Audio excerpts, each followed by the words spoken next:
하나님의 말씀 요한복음 16장 16절 말씀 보시겠습니다. 조금 있으면 너희가 나를 보지 못하겠고 또 조금 있으면 나를 보리라 하시니 제자 중에서 서로 말하되 우리에게 말씀하신 바 조금 있으면 나를 보지 못하겠고 또 조금 있으면 나를 보리라 하시며 또 내가 아버지께로 가미라 하신 것이 무슨 말씀이냐 하고 또 말하되 조금 있으면이라 하신 말씀이 무슨 말씀이냐 무엇을 말씀하시는지 알지 못하겠노라 하거늘 예수께서 그 묻고자 함을 아시고 이르시되 내 말이 조금 있으면 나를 보지 못하겠고 또 조금 있으면 나를 보리라 함으로 서로 문의하느냐 내가 진실로 진실로 너희에게 이르노니 너희는 곡하고 애통하겠으나 세상은 기뻐하리라 너희는 근심하겠으나 너희 근심이 도리어 기쁨이 되리라. 20절까지 우선 봉독해 드렸습니다. 약속하신 대로 진리의 영이신 성령을 보내주시는데 그 성령께서 하실 사역을 예수님께서 미리 하나하나 가르쳐 주고 있었습니다. 진리의 영이 오면 세상을 책망한다고 합니다. 세상을 책망하는데 죄에 대해서, 의에 대해서, 심판에 대해서 책망을 하신다는 것이죠. 사실 이 세상을 책망할 수 있는 자는 이 땅에서 아무도 없습니다. 왜냐하면 이 세상에 다 속한 자들이기 때문에 그 세상에 속한 자가 세상을 책망한다고 하는 것은 우리나라 속담에 있듯이 못 묻은 개를 나무라는 것과 같은 이치입니다. 그렇기 때문에 이 세상에 속한 자들은 서로 이 세상을 향해서 책망할 수가 없습니다. 오로지 이 세상을 책망할 수 있는 분은 이 세상을 만드신 자만이, 창조주만이 이 세상에 대하여 책망하실 수가 있죠. 그래서 노아 때에 하나님께서는 세상을 책망하시고 그들에게 멸망을 주었습니다. 그 이후에 예수님께서 이 땅에 오셔서 세상을 책망하셨고요. 그리고 이제 성령 하나님께서 오셔서 세상에 대하여 또 책망해 가십니다. 이것이 하나님께서 세상을 향해서 하시는 일임을 잘 보여주고 계시죠. 또 하나는 제자들에게 진리로 인도해 주시겠다는 겁니다. 뿐만이 아니라 장래일도 가르쳐 준다는 것이죠. 그래서 결국 이 계시를 완성시키시고 오고 오는 후대들에게 이 계시의 말씀을 주어서 하나님을 확실히 알고 예수 그리스도를 믿고 하나님을 알므로 말미암아 영원한 생명을 주시고자 하시는 그러한 사역을 성령께서 오셔서 해 주신다는 겁니다. 자, 우리 주님이 이런 말씀을 계속해 가시면서 16절 보니까 조금 있으면 너희가 나를 보지 못하고 또 조금 있으면 나를 볼 것이다 라는 말씀을 하십니다. 오늘 우리들은 역사의 흐름을 다 알고 있기 때문에 이게 무슨 말씀인지 쉽게 알아듣지만 그때 당시 제자들에게서는 도무지 알아듣지 못하는 말씀입니다. 왜냐하면은 지금 예수님이 순환 받으시고 죽으시고 부활, 승천 이런 것들은 이 땅에서 그들이 직접 경험하지 못한 일들이란 말입니다. 물론 순환과 죽음이라고 하는 것은 이 땅에 살아가는 사람들이 많이 겪는 거지만 그러나 부활을 한다? 그리고 승천을 하신다? 이런 것들은 전혀 그들은 감을 잡을 수가 없습니다. 그러니까 예수님이 무엇을 말씀하시는지를 전혀 모르죠. 뿐만이 아니라 지금 그들의 마음은 슬픔에 가득 차 있습니다. 예수님이 떠나신다고 하죠. 예수님이 떠나시면 이 조직은 어떻게 되어질 것인가? 우리는 뿔뿔이 흩어져야 되는 것인가? 우리는 앞으로 어떻게 해야 될 것인가? 이런 염려와 근심이 가득 차 있었습니다. 그러니 그런 말씀들이 위로의 말씀들이 지금 들어오질 않아요. 뿐만이 아닙니다. 여전히 그들의 마음속 한켠에는 깊이 뿌리 박힌 사상이 있었습니다. 우리 주님을 통해서 우리는 지상에 이 그리스도의 왕국을 세우겠다고 하는 그러한 기대감이 아직도 그들 마음속에는 가득 차 있단 말입니다. 그런데 그 일을 해 주셔야 할 그리스도께서 떠나신다고 하니 그들이 지금 무슨 말을 한들 위로가 되겠으며 그 마음속에 박히겠냐 말이죠.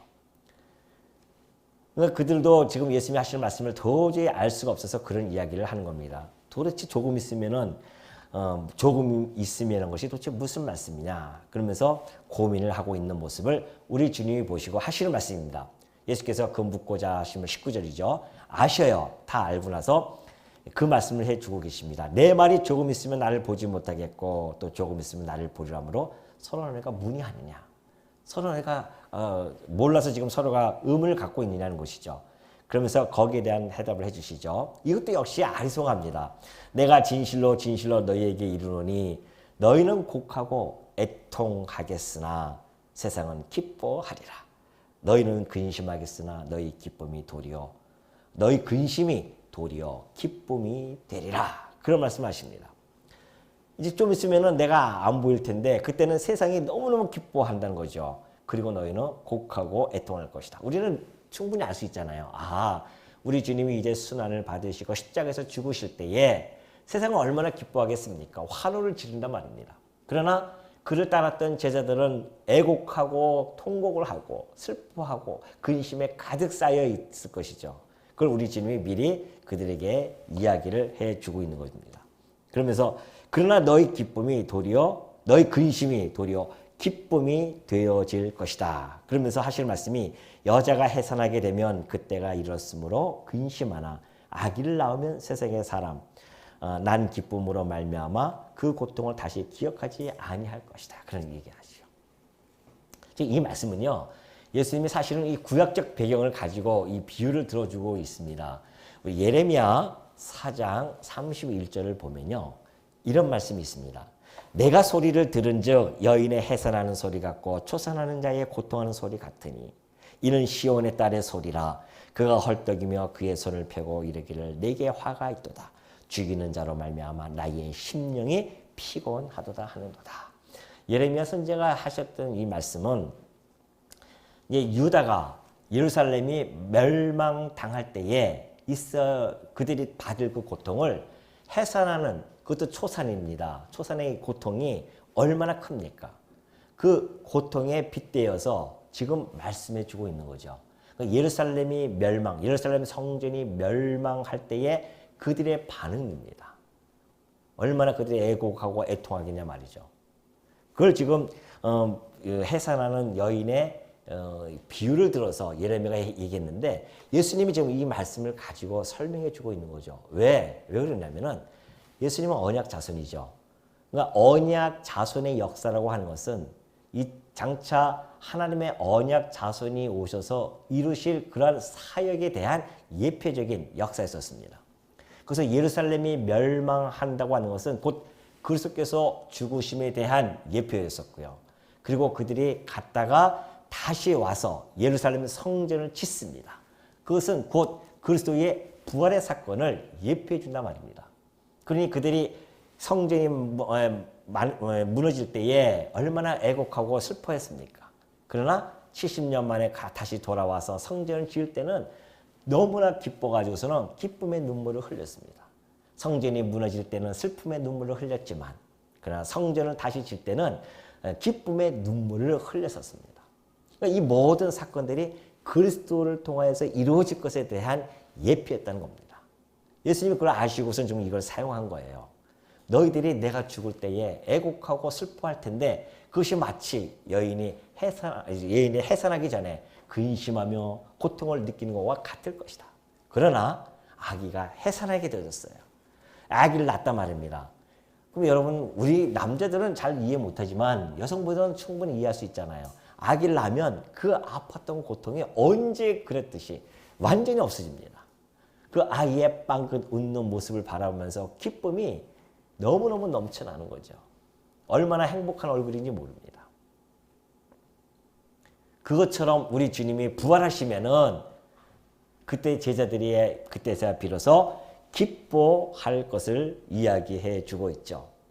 그러면서 지금은 너희가 근심하나 22절 내가 다시 너희를 보리니 너희 마음이 기쁠 것이요 너희 기쁨을 빼앗을 자가 없으리라. 당연하죠. 예수님이 죽으셨습니다. 그들은 슬퍼합니다. 그때 다 뿔뿔이 흩어졌습니다.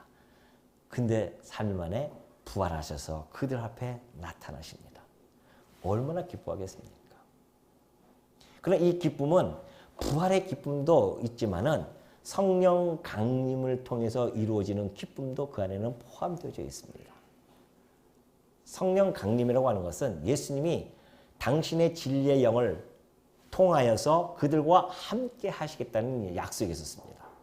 내가 세상 끝날까지 너희와 함께 할 거야 라고 했던 것은 진리의 영을 통하여 그들과 함께 해주겠다는 약속의 말씀이었거든요. 그래서 우리가 14장에서 얘기했듯이 그들이 진리의 영에 대해서 예수님이 얘기하시면서 진리의 영이 그가 너희와 함께 할 것이며 그가 너희와 너희 곁에 있을 것이다 라는 이야기를 해주시죠. 그러면서 곧바로 하시는 말씀이 내가 너희를 고아와 같이 버려두지 않을 것이다. 이 말씀은 곧 그리스도께서 성령 진리의 영으로 그들과 함께 해주신다는 약속이 있었습니다. 그러니 그들이 예수님을 떠나 보내는 예수님을 헤어지는 그러한 슬픔이 잠시지만은 이제 그들이 부활하신 그리스도를 보고 성령 강림을 통하여 누리는 그 기쁨이야말로 어떠하겠냐 말이죠. 그 기쁨을 빼앗을 자가 없다고 합니다. 그리스도와 함께하는 그 기쁨, 부활하신 그리스도를 바라보는 기쁨, 그리스도와 함께하는 그 기쁨. 여러분 이 십자가 사건은요. 사실은 기쁨의 원천이 되어지는 겁니다. 십자가 사건이 없으면 부활의 사건이 없을 것이고 부활의 기쁨을 느낄 수도 없고요. 성령 강림의 기쁨도 누릴 수가 없는 겁니다. 그러니까 이 십자가의 슬픔은요. 곧 기쁨으로 승화되어지는 그러한 사건이기 때문에 그 한 사건만 바라보면 안 돼요. 우리 주님의 역사는 어떠한 사건을 가지고 그 사건에 대한 의미가 부여되는 것이 아닙니다.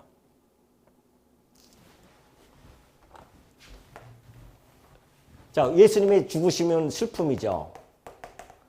그리고 부활하십니다. 기쁨이란 말입니다.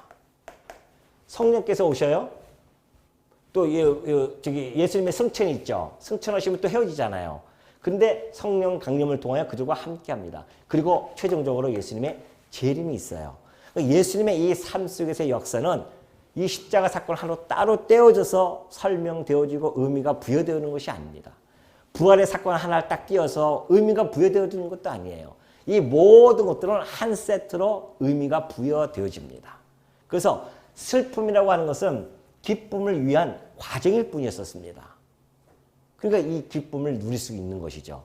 그러니까 부활의 이 사건이 아침이 없었다고 한다면 십자가의 죽으심은 아무 의미가 없습니다. 죽으심은 뭐예요? 부활이 없다고 한다면. 또한 이 부활의 아침은요. 이 예수님의 재림, 이 예수님의 재림을 미리 보여주는 것이 바로 성령 강림이었습니다. 어떠한 자들은 성령 강림의 사건을 예수님의 재림으로 보는 자들도 있거든요. 아니에요. 예수님은 최종적인 재림이 있어요. 역사적으로 일어날 것입니다. 그리고 성령 강림을 통해서 그들과 함께 세상 끝날까지 함께 하시겠다는 것이었죠. 성령 강림은 곧 진리의 영, 곧 그리스도의 영이기 때문에 예수님이 그들과 함께함을 뜻하는 겁니다. 그러니 이 성령 강림의 사건이 없다고 한다면 이 부활의 아침도 그렇게 가치를 상실해 버립니다. 그러니 부활의 아침도 성령 강림을 통하여 더욱 기쁨이 배가 되어지는 것이고 최종적으로 예수님이 오셔야 이 부활의 사건도 가치로운 것입니다. 그렇기 때문에 예수님께서 하시는 모든 이 사건들은 하나로 우리가 의미를 가지고 보아야 하기 때문에 그리스도의 이 슬픔의 사건이 곧 기쁨으로 승화되어 줄 것을 예수님이 제자들에게 지금 이야기해 주고 있는 겁니다. 걱정하지 마라. 너희들이 곧 슬픔고 애곡하고 통곡하겠지만은 근심이 가득 치겠지만은 곧 기쁨이 올 것이야. 부활의 기쁨과 이 성령의 기쁨이 함께 너희가 올 것이란 말이죠. 근데 그 기쁨은 빼앗을 자가 없대요. 우리 예수님이 하신 말씀이 뭐라고 합니까? 아버지께서 내게 주신 자들을 내 손에서 빼앗을 자가 없다고 했습니다. 왜? 그는 전능자이기 때문에 감히 누가 주권자이신 그리스도의 손에서 빼앗을 자가 누가 있겠습니까? 오늘 여러분과 제가 그리스도의 손 안에 있는 자들입니다. 그리스도의 장중에 놓여져 있는 자들이에요. 누가 감히 뺏겠습니까? 우리를. 음부의 권세가 우리를 뺏어갈까요? 천만의 말씀입니다. 음부의 권세가 이기지 못하는 교회를 세우시겠다고 하셨던 주님의 약속은 이루어져서 오늘 우리는 음부의 권세가 우리 이기지 못한다니까요. 우리는 이미 생명이 이 사망, 우리에게 있는 이 사망이 생명에게 삼킨 바가 되어진 자들입니다. 그것보다 더 큰 기쁨이 있습니까? 사람들은 영원히 살고 싶어서 얼마나 애를 씁니까? 그러나 죽음 앞에서 좌절하고 절망을 합니다. 오늘 우리들은 그 사망을 뛰어넘어서 영원한 생명을 얻게 되어졌단 말입니다. 무엇을 통해서? 우리 주님의 십자가 사건을 통해서. 그가 죽으시고 부활하심으로 말미암아 영원한 생명의 시발점이 되어진 겁니다. 여기가. 그래서 기쁨을 우리는 누리게 되어지는데 이 기쁨은 절대 빼앗을 자가 없습니다. 세상에서 주어지는 기쁨은요, 환경의 지배를 받는 기쁨입니다. 그러죠? 여러분 세상 기쁨 많이 누려보셨잖아요. 환경의 지배를 받아요? 갑자기 돈 1,000만 원이 생겼어요. 아, 너무너무 기뻐요. 근데 그 1,000만 원이 없어지면 또 슬퍼집니다. 그러나 우리 주님이 주시는 기쁨은요, 세상에서 주는 기쁨이 아니라니까요. 그 기쁨은 영원히 변하지 아니하는 기쁨입니다. 하늘로부터 오는 기쁨이에요. 그러니까 우리가 고난과 그 다음에 박해 속에서도 기뻐할 수 있는 기쁨입니다. 세상의 기쁨은 고난과 박해와 함께 이 기쁨이 공존할 수가 없어요. 그러나 오늘 우리는 교회 안에 성도는 이 기쁨은 고난과 박해 안에서도 기뻐할 수 있는, 공존할 수 있는 그런 기쁨입니다. 그러니까 환경의 지배를 안 받는 그런 기쁨이라는 것이죠. 빼앗을 자가 누가 있습니까? 환경이 이 기쁨을 빼앗아갈 수 있을까요?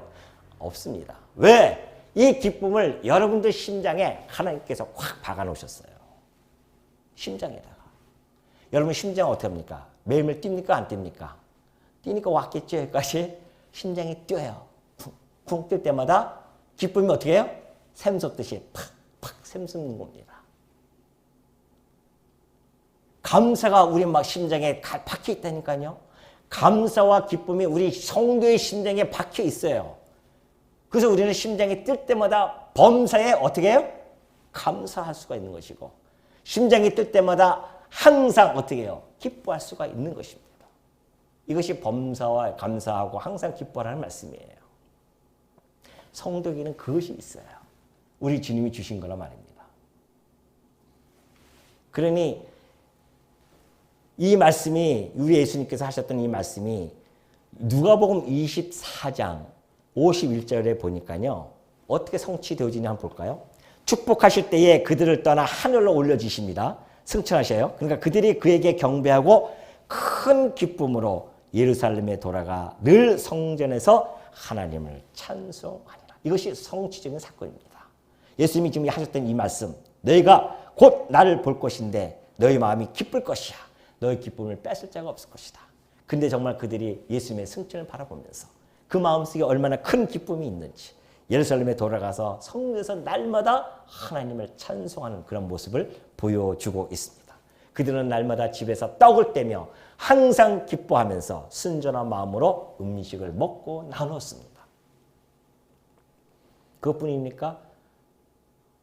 우리 바울은 뭐라고 하십니까? 고린도 성도들에게 편지를 보내면서 우리가 고난과 내가 이 사도로서의 그 고난을 받는데 마치 죽이기로 작정되어진 차처럼 그렇게 우리가 고난을 받았지만은, 그래서 너희들이 보기에는 우리가 근심하는 자 같지만은 아니다. 우리는 항상 기뻐하는 자들이다. 그렇게 표현하지 않습니까? 너희들이 보기에는 우리는 가난한 자 같지만 아니야. 우리는 모든 것을 가진 부유한 자란다. 이것을 고린도 성도들에게 전해줬습니다.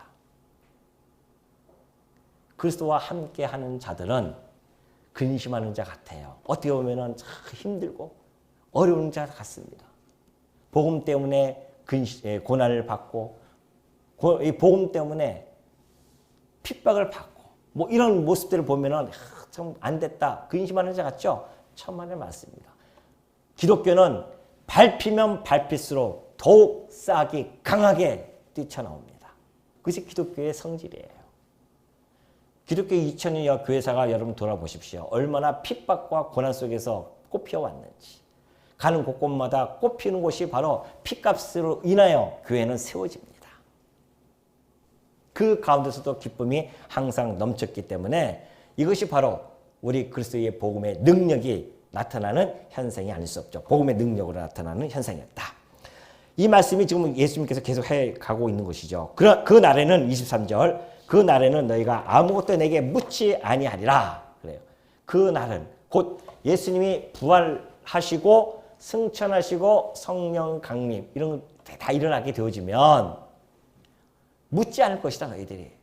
조금 있으면 무엇이며 조금 있으면 또 무엇이냐 이렇게 좀 물었잖아요. 그거 묻지 않는다. 왜? 직접 보니까 이제는 경험을 했단 말입니다. 아니 예수님이 보는 앞에서 하늘로 올라가세요. 아, 이 말씀이 그 말씀이었구나. 조금 있으면 나를 보지 못한다고 하는 말씀이 이 말씀이었구나. 물론 십자가 사건도 마찬가지고요. 아까 제가 말씀드렸듯이 이 사건 그리고 승천의 사건 또는 부활의 사건 성령 강림의 사건 이것들이 예수님께서 하시는 말씀들이 좀 예리하게 막 다 구분시켜서 막 면도칼처럼 이렇게 예리하게 구분되어지는 그런 말씀들이 아니에요. 전체적인 말씀 맥락 속에서 우리가 이해가 되어지는데 조금 있으면 못 본다고 하는 것은 이 사건도 있지만은 승천의 사건도 있고요. 조금 있으면 본다고 하는 것은 부활의 사건도 있지만 성령 강림의 사건도 그와 함께 어우러져서 설명이 되어지는 겁니다. 그러니 조금 있으면 너희가 날 보지 못할 거야. 그러면서 올라가신단 말입니다. 그 승천하는 걸 봐요. 아, 올라가시는구나. 얼로 아버지께로 가시는구나. 정말. 그가 아버지께로부터 왔을 때는 우리는 보지 못했지만은 아버지께로 가는 모습을 생생하게 목도한단 말입니다. 뭘 묻겠어요 이제는? 답이 다 나오는데 성령 강림이 오십니다.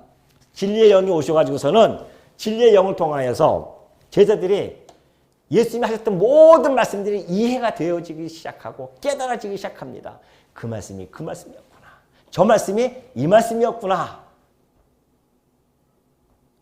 그러면서 예수님이 하셨던 모든 것들이 역사적으로 성취되어지기 때문에 충분히 안다는 거죠. 뭘 물을 것이 있겠습니까? 그때는. 물을 것이 없습니다. 좀 그 말씀을 해주고 있는 것이죠. 그러니까 복음서를 보면요. 우리가 복음서를 가만 읽어보면은 이제 복음서가 이제 복음의 씨앗이라고 하잖아요. 복음의 씨앗으로서 예수님께서 머리가 되셔서 그 복음의 씨앗을 던져줘 주십니다. 그러니까 복음서만 읽으면 잘 뜻을 이해 못할 때가 참 많이 있습니다. 그러나 사도행전을 보면 아, 복음서의 말씀이 이 말씀이었구나 하는 것을 알 수가 있고요. 그리고 서신서를 보면은 아, 예수님이 하셨던 그 말씀이 무슨 뜻인지를 서신서를 통해서 다 드러납니다. 그러니까 서신서는 복음의 나무를 할 수 있어요. 씨앗을 뿌릴 때 잘 몰라요. 씨앗이 무슨 씨앗인지. 그러나 그 씨앗이 자라나면 나무가 되면 아, 이게 무슨 나무구나 알 수 있듯이. 서신서를 통해서 복음의 나무가 다 나타납니다. 우리가 서신서를 읽으면은 예수님이 하셨던 그런 말씀들, 산상수훈서부터 시작해서 모든 말씀들이 하나하나 이 사건에 다 풀어 헤쳐나갑니다. 왜? 예수님께서 말씀하셨듯이 사도들을 통해서 진리의 영이 오시면 너희들을 갖다가 장래일 뿐만이 아니라 내가 했던 모든 말들을 기억하고 생각나게 할 것이다. 깨닫게 해주실 것이다. 그래서 여러분 그 에베소서 3장 3절에 보니까 뭐라고 적혀 있습니까? 바울이 뭐라고 해요? 곧 계시로 내게 비밀을 알게 하신 것은 내가 먼저 간단히 기록함과 같으니 그것을 읽으면 내가 그리스도의 비밀을 깨달은 것을 너희가 알 수 있으리라. 우리는 굳이 그리스도의 비밀을 깨달을 필요가 없어요. 서신서의 사도들을 통해서 그리스도의 비밀을 깨닫게 하셔가지고서는 기록을 했기 때문에 우리는 이 기록되어진 성경 말씀을 통하여 그리스도의 비밀을 충분히 알 수가 있다는 것이죠.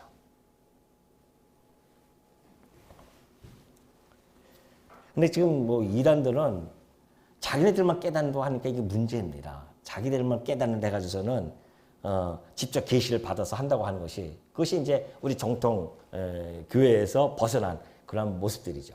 그러나 이 성령께서 직접 사도를 통하여 깨닫게 하고 기록하게 하고 그런 시대는 이제 끝났다는 겁니다. 이제 기록되어진 것, 성령 하나님을 통하여 기록되어진 이 말씀을 성령 하나님이 내주하고 계시는 우리 성도들이 봄으로 말미암아 이것을 보고 깨닫게 해주시는 그런 역사가 진행되어진다는 것이죠. 이제 내가 진실로 진실로 너에게 이르노니 23장 하반절입니다. 너희가 무엇이든지 내 아버지께 구하는 것을 내 이름으로 주시리라. 지금까지는 너희가 내 이름으로 아무것도 구하지 아니하였으나 구하라. 그리하면 받으리니 너희 기쁨이 충만하리라.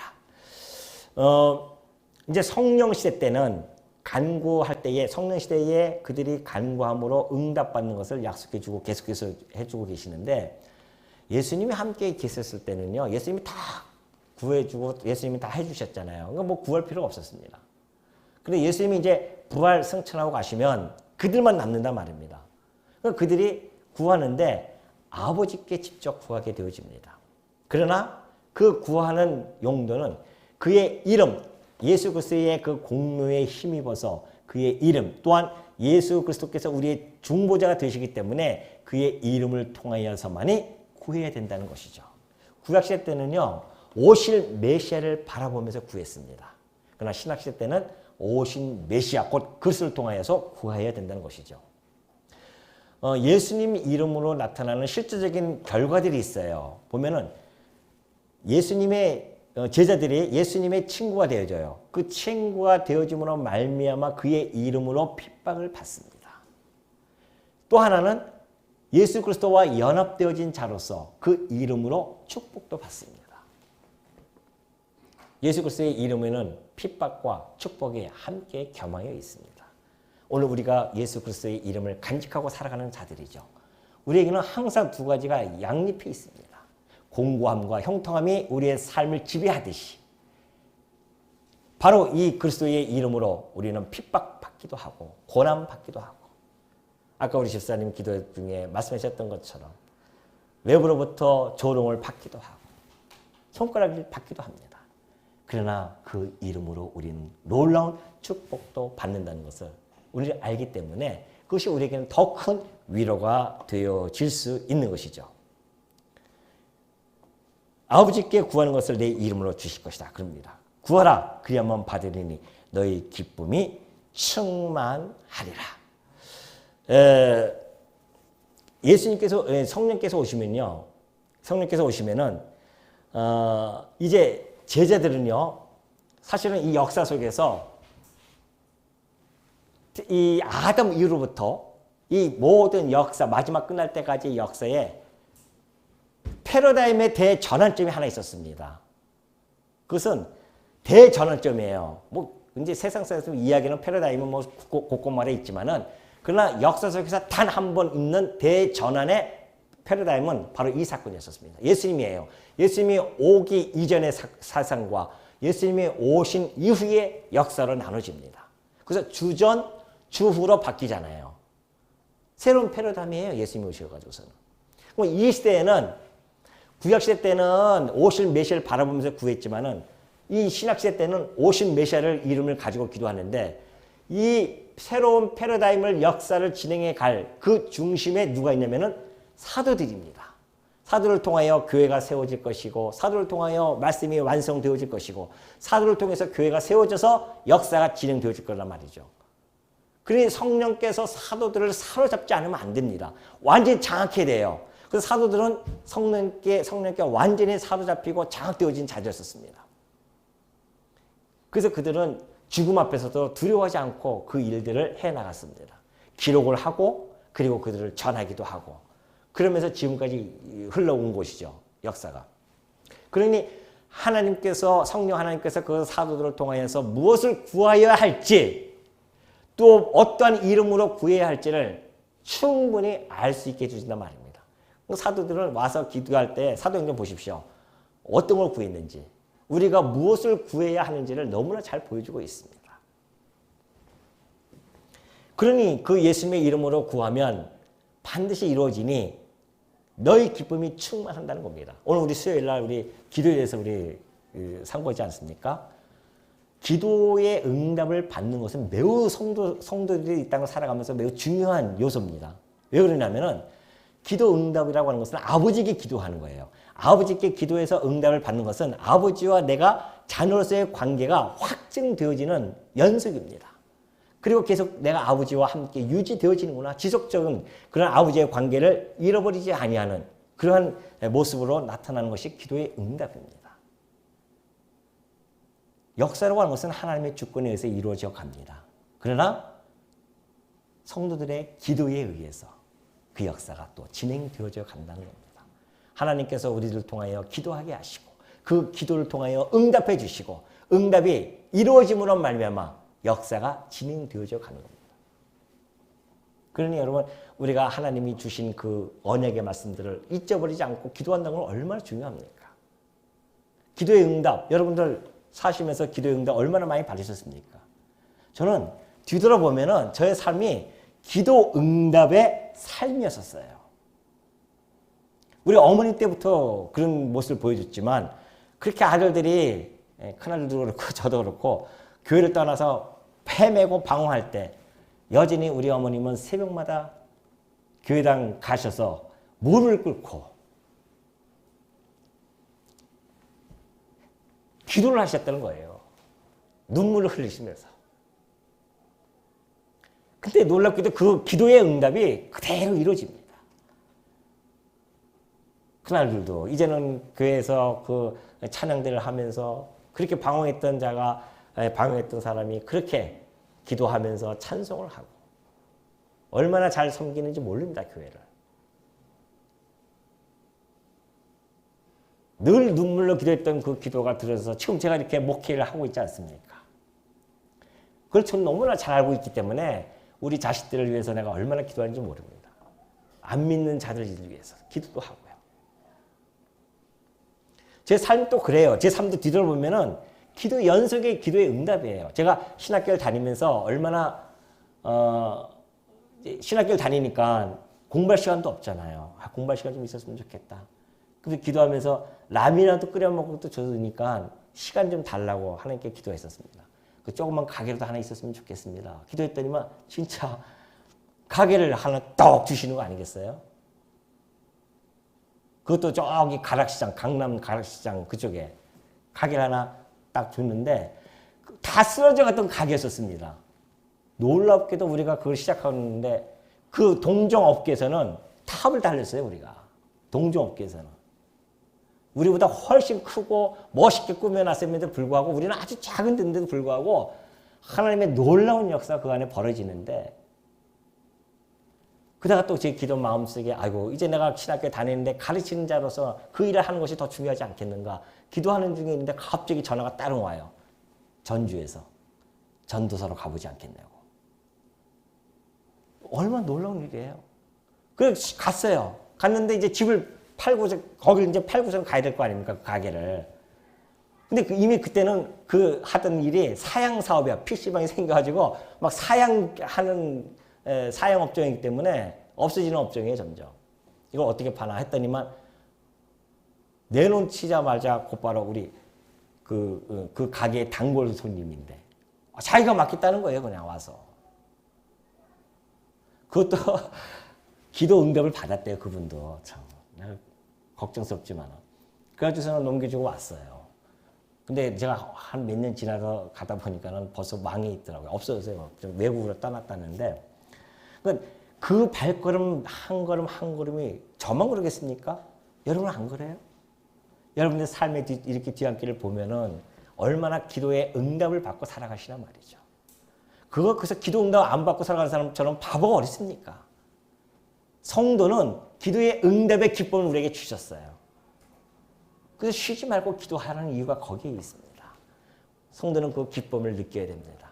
기도하고 응답되어지고 지금 당장 안 이루어진다 할지라도 20년, 30년 후에 이루어진다, 반드시 하나님의 뜻대로 이루어진다는 거 아니겠습니까? 그러니 우리가 기도 안 하면 손해입니다. 여러분 기도 안 하고 살면 손해예요. 남편을 위해서 기도하고 아내를 위해서 기도하고 자식들을 위해서 기도하고 사위, 손주들을 위해서 기도해야 됩니다. 쉬지 않고 잊어버리지 않고요. 그 기쁨을 충만하게 준다고 하셨는데 구하라 그래야만 받으리니 너희 기쁨이 충만할 것이다 약속해 주었는데 그 약속도 받아먹지 못한다고 하는 어리석음, 받아먹지 못한다고 한다면 얼마나 어리석겠습니까? 이것을 비유로 너희에게 일렀거니와 때가 이르면 다시는 비유로 너희에게 이르지 않고 아버지에 대한 것을 밝히 이르리라. 그날에 너희가 내 이름으로 구할 것이요 내가 너희를 위하여 아버지께 구하겠다 하는 말이 아니니 이는 너희가 나를 사랑하고 또 내가 아버지께로부터 온 줄 믿었으므로 아버지께서 친히 너희를 사랑하심이라. 그동안은 예수님께서 비유로 말씀하셨죠. 예를 들어서 뭐 조금 있으면 온다, 조금 있으면 간다, 또는 너희는 나는 포도나무에 너희는 가지다, 열매를 맺을 것이다 등등 그동안 해왔던 모든 비유들을 들으면은 잘 몰랐단 말입니다. 그러나 이제는 때가 이르면 다시 말해서 내가 부활, 승천하고 성령이 오시면 더 이상 너희들이 물을 필요도 없다. 왜? 다 알게 되어질 것이니까. 너희에게 이르지 않고 아버지에 대한 것을 밝히 이르리라. 예수님이 이 땅에 오신 것은 아버지에 대한 계시였었습니다. 아버지를 계시하시고 오신 거예요. 그런데 아버지를 알려줘야 되지 않습니까? 아버지의 사랑을 알려줘야 된단 말입니다. 아버지의 하시는 일들을 알려줘야 돼요. 그러니까 예수님이 오셨는데 이 제자들에게 그동안 비유로 말씀하셨지만 이제는 직접적으로 그 비유가 현실화되어졌어요. 직접 올라가십니다. 막 보는 앞에서 올라가요. 아버지께로 올라갑니다. 부활하신 그리스도를 바라봅니다. 아버지시군요. 왜 아버지시군요. 제자들이요. 베드로도 그렇고 얼마나 그들이 그랬습니까? 베드로는 뭐라고 얘기했냐면은 주여 어디를 가십니까? 라고 묻지 않았습니까? 주여 어디로 가십니까? 도마도 그랬어요. 도대체 가신다고 하는데 우리가 그 가시는 걸 어떻게 알 수 있겠습니까?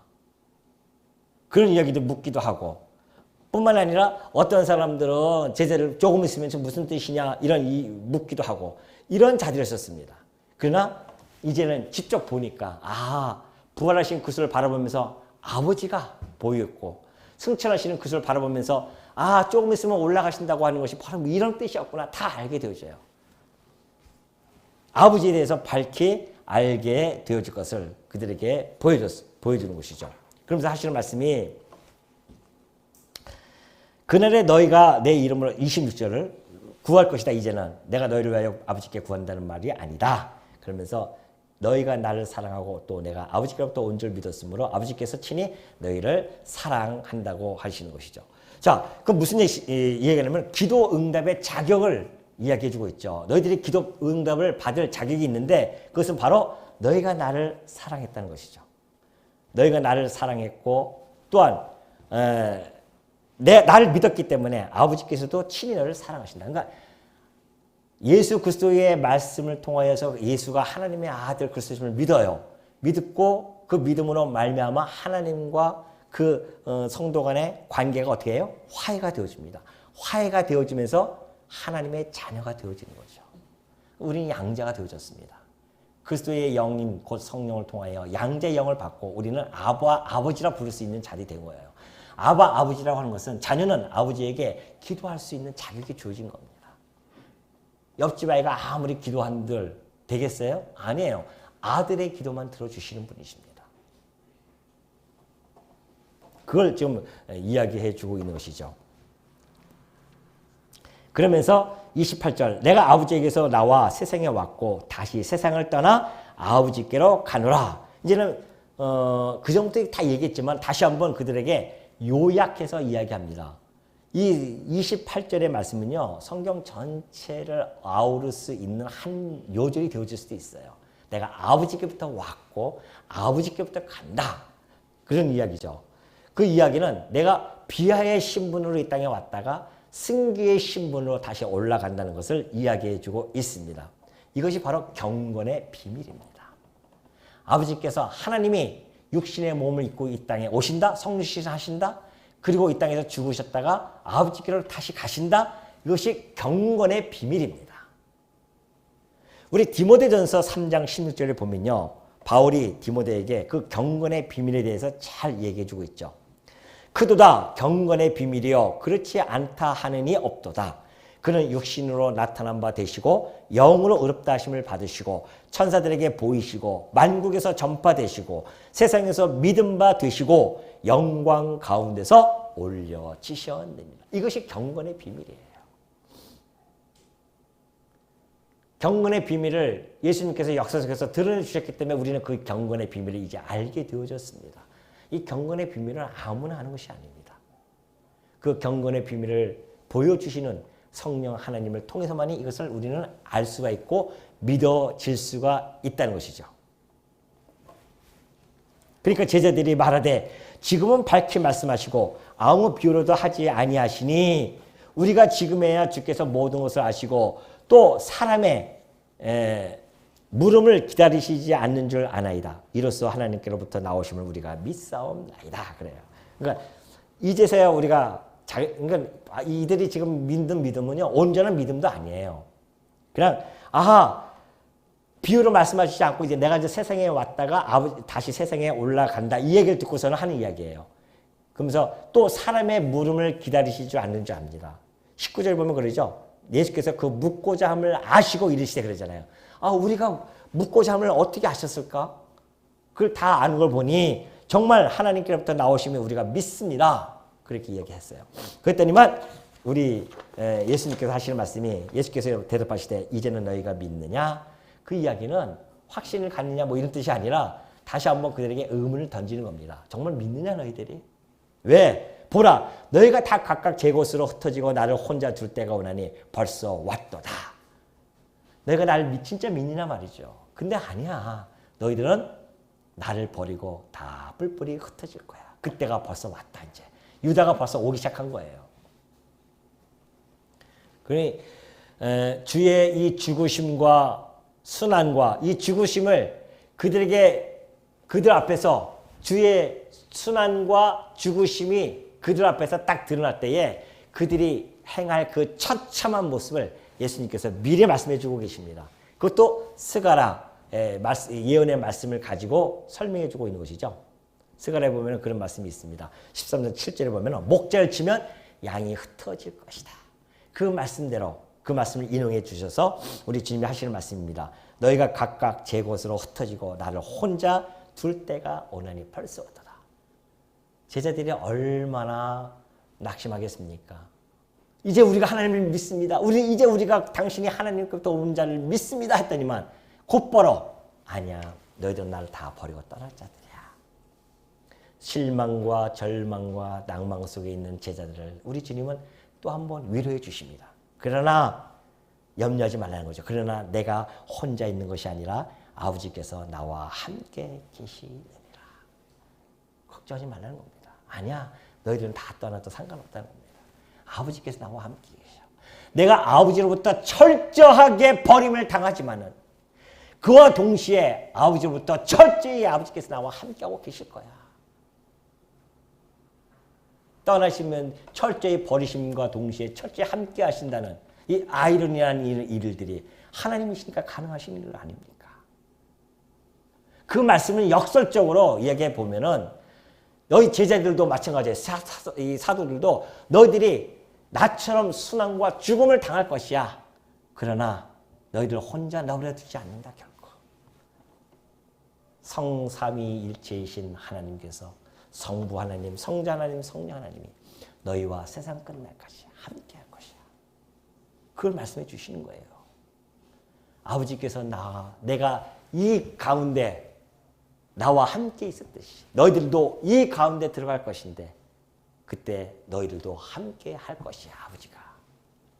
그걸 위로해 주는 말씀입니다. 그러면서 이것을 너희에게 이르는 것은 너희로 내 안에서 평안을 누리게 하는 것이다. 비록 너희들이 그렇게 한다 할지라도 너희 염려하지 마라. 평안을 가지라는 것이죠.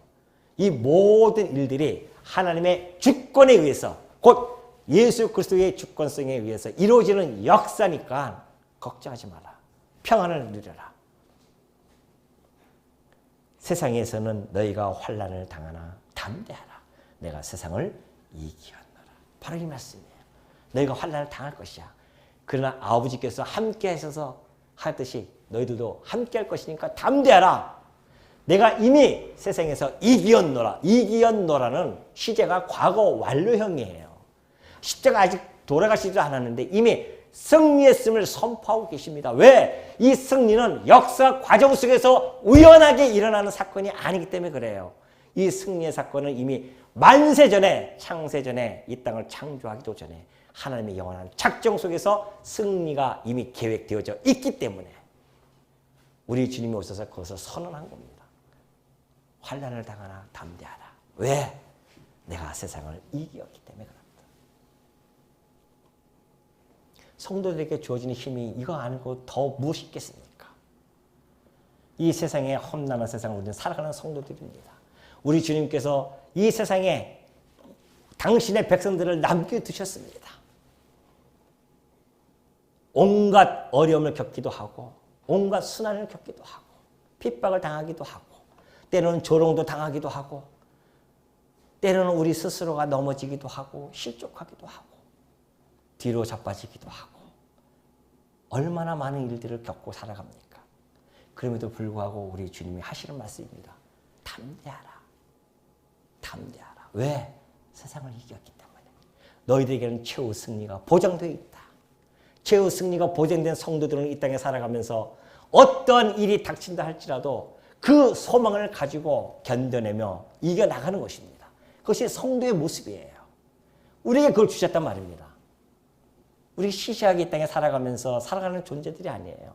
비록 우리가 연약함을 느끼고 살아가지만 그러나 내 안에 계신 그리스도께서 강하시고 그분이 승리하셨기 때문에 우리는 그와 더불어서 승리의 깃발을 향해서 한 걸음 한 걸음 가고 있는 중입니다.